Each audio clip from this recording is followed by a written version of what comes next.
સુરતથી આમ આદમી પાર્ટીની બસ આવતી હતી તેને પોલીસે રોકી હતી, ત્યારે પણ ઘર્ષણના વિડીયો સામે આવ્યા હતા. તો શું આ આમ આદમી પાર્ટીને ફાયદો કરાવી શકે છે કે માત્ર તેમની એક ચૂંટણી સ્ટ્રેટેજીના ભાગરૂપે તેના પર મતદારોનો કોઈ વધારે પ્રભાવ નથી પડતો? આપ કઈ રીતના જોઈ રહ્યા છો? હું આ આખી ચૂંટણીને થોડી જુદી દ્રષ્ટિથી બોલવું છું. પુરીનભાઈ, ચૂંટણીઓ થતી હોય છે ત્યારે આવા સંઘર્ષો નાના મોટા સામાન્ય બાબત બનતી હોય છે.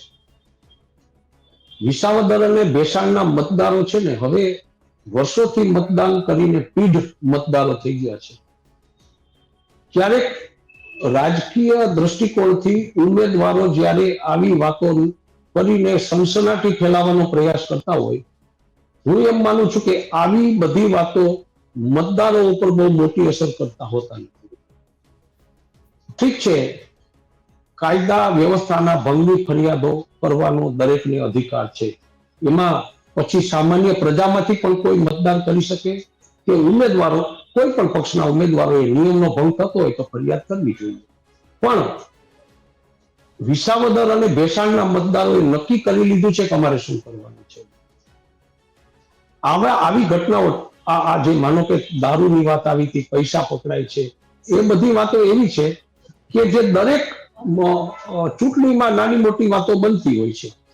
પીઢ લોકો કે પીઢ પત્રકારો, અમારા લોકો આ ઘટનાઓને બધાને સામાન્ય માનતા હોય છે. છતાં એક વાત આપને કહું કે વિસાવદર તરફ આવતા સુરતના મતદારો કે સુરતના યુવાનો છે ને, આ વખતે કંઈક ફેરફાર લઈ આવશે, અથવા તો સત્તાધારી પક્ષને મત આપીને મોટી લીડથી કોઈ પણ ઉમેદવારને જીતાવશે એવું મને દેખાય છે અત્યારે.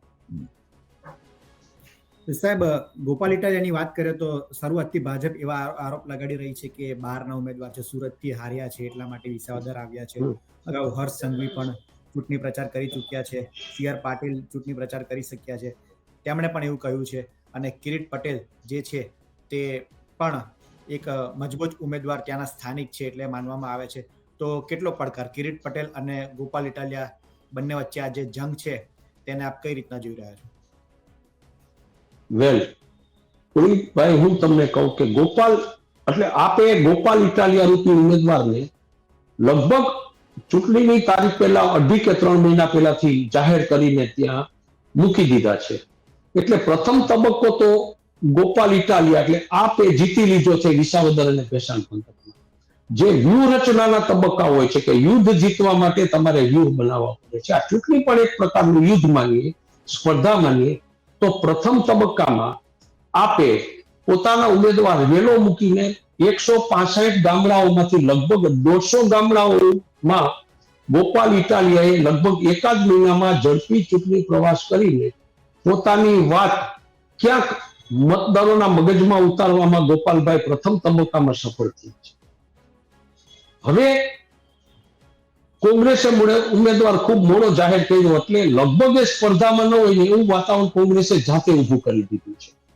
પણ પછીથી કિરીટભાઈ મેદાનમાં આવ્યા, એનો ઝંઝાવાતી ચૂંટણી પ્રચાર, એને કારણે ગોપાલ ઇટાલિયા જે ધસમસતા જતા તેને રોકી શક્યા છે. કિરીટભાઈ રોકતા ચૂંટણીની વ્યૂહરચના ઘણી બધી બાબતો એવી છે કિરીટભાઈ તરફ. દાખલા તરીકે ખેડૂત નેતા તરીકે ક્યાંક ખેડૂતોની વચ્ચે જઈને કહી શકે કે ભાઈ હું તમારો નેતા છું.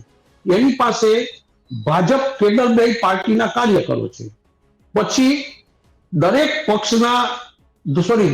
જ્ઞાતિના એની પાસે પામેલા એટલે ગુણવત્તાવાળા નેતા છે. એને વિઠ્ઠલભાઈ રાદડિયાનું અથવા તો કેશુભાઈના નામે એ મત માગી શકે એવો એનો અધિકાર છે. આવી બધી જે બાબતો છે ને એને કારણે અત્યારે ગોપાલભાઈ જે ધસમસતા આગળ વધતા હતા એને અટકાવ્યા તો ખરા, પણ બંને વચ્ચે કસોકસનો જંગ ચાલી રહ્યો છે.